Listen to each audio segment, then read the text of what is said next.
Tanggal 55 pemilihan umum pertama, Soekarno mulai tidak menyukai Amerika. Di waktu itu komunis nomor 2 dalam pemilihan umum. Soekarno akhirnya pergi ke Eropa, Amerika, Soviet, Tiongkok, pulang ke Jakarta, mengambil kesimpulan hanya orang komunis yang bisa melawan Amerika. Akhirnya didekatinya komunis sehingga istana itu penuh dengan komunis. Buya Hamka marahnya. Dia datang ke Bung Karno, kenapa dibiarkan orang-orang yang tidak beragama ini ada di Nusantara?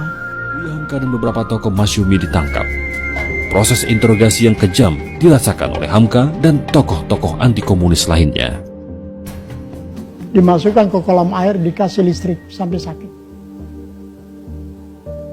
Kalau kita mungkin wafat kita itu, karena listrik melalui air kan keras. Karena sakit, dibawalah dia ke rumah sakit Persahabatan Rawamangun, Jakarta. Tak lama dia sehat, dibawalah dia ke Sukabumi, dipenjarakan di sana selama 2 tahun 4 bulan tanpa pengadilan. Tahun 1965 hingga 1966, kekuatan komunis berangsur-angsur dilumpuhkan dari bumi Indonesia. Buya Hamka dibebaskan dari tahanan pada Warsa 1967. Karena merasa kondisi belum cukup aman, Hamka pun hijrah ke Malaysia. Sekembalinya dari Malaysia, Hamka mendirikan MUI, Majelis Ulama Indonesia.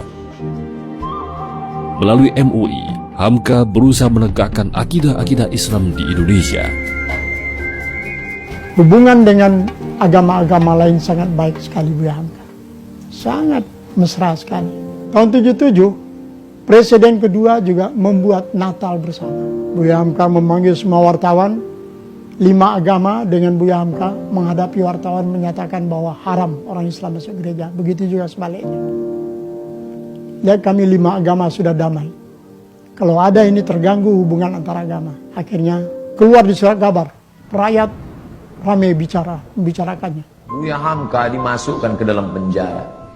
Naik tapak kaki sepatu ke atas meja. Buya Hamka duduk. Ditunjuk dengan telunjuk hina. Hei Hamka, pengkhianat negara, mau menjual NKRI ke Malaysia. Sampai terlintas di hati Buya Hamka, nampaknya pisau silet di tepi penjara. Hamka ambil pisau silet itu, potong saja ke tangan. Tak ada gunanya kau hidup. Di Maninjau kau bergelar datuk. Di Masjid Al-Azhar kau bergelar Buya, doktor dari Al-Azhar. Tak ada gunanya kau hidup dihina. Itu saking sakitnya hati Buya Hamka, dituliskannya dalam buku Tasawuf Modern. Beli Tasawuf Modern. Buya Hamka ketika mau meninggal minta bawakan, nak tolong ambilkan Tasawuf Modern, aku mau mengenang sakitnya di penjara. Waktu sakitku makin parah, kata Buya Hamka, dipindahkan aku ke rumah sakit hadiah dari pemerintah Rusia di Jakarta, namanya Rumah Sakit Persahabatan. Disitulah Buya Hamka sampai akhirnya PKI tumbang dan Buya Hamka keluar. Buya Hamka tetap berdakwah, jadi imam ceramah. Ketika dia sedang duduk di rumah, datanglah orang membawa secari kertas. Assalamualaikum Buya. Waalaikumsalam. Tolong baca kertas ini. Apa isinya? Kalau aku mati nanti, tolong yang menyolatkan jenazahku adalah Hamka. Yang menyiksa, yang memenjarakan Buya Hamka selama 4 tahun itu akhirnya mati. Saya waktu itu penasaran, mau tak Buya Hamka ini? Mau tak? Mau Buya Hamka. Di situ kesal saya tutup buku itu. Kok mau dia? Kok mau Buya Hamka? Andai saya lah itu disiksa orang saya, lalu datang utusannya, andai aku mati, tolong yang mengimamiku Ustadz Abdul Somad, cari Ustadz Abu. Aku tak mau, sampai mati takkan kusolatkan. Barulah saya sadar betapa lembutnya hati Buya Hamka, lunak. Dia tak pernah di Al-Azhar, sekalipun dia tak pernah Azhar, tapi Al-Azhar memanggil dia, memberi dia gelar doktor. Tak pernah kuliah di Azhar. Ustadz Somad 4 tahun di Azhar, balik LC. Sadar diri, aku tak selevel. Hamka luar biasa. Difitnah, Bersebar info seluruh Indonesia bahwa Hamka plagiator. Novelnya itu katanya diambil dari Al-Manfaluti, sastrawan Mesir.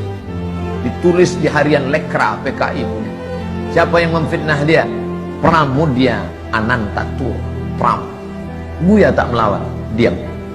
Akhirnya isu itu hilang, PKI jatuh, NKRI tetap tegak berdiri, dan tak lama sesudah itu datang perempuan bermata sipit dengan suaminya mu'alaf, mau masuk Islam. Assalamualaikum. Waalaikumsalam. Kamu siapa? Nama saya. Enggak. Dia mau masuk Islam. Kata Buya, kamu ini siapa? Saya disuruh ayah saya kemari, Buya. Untuk apa? Supaya suami saya ini calon masuk Islam, belajar Islam sama Buya. Nama ayah kamu siapa? Pramudia Anantatur. Begitu cara Pram minta maaf. Dia tak datang ke rumah Hamka. Anak menantunya disuruhnya belajar Islam. Dan Hamka mengajar menantu Pram itu sampai paham Islam. Lembut hati Hamka. Padahal fitnah luar biasa. Andai saya lah jadi Hamka waktu itu. Datang orang mau belajar Islam, sampai mati tak akan kuajar. Kau cari aja ustaz lain. Itu ustaz di MDI 1000 orang. Di IKMI ada 600 orang. Panas hatiku. Karena kalau hati kita panas, ngajar orang tak betul. Bismillahirrahmanirrahim. Kita marah. Tapi ternyata marah Hamka itu melebur. Bersama apa? Maaf. Tak berkesan. Kalau masih berkesan, berbekas, bukan maaf.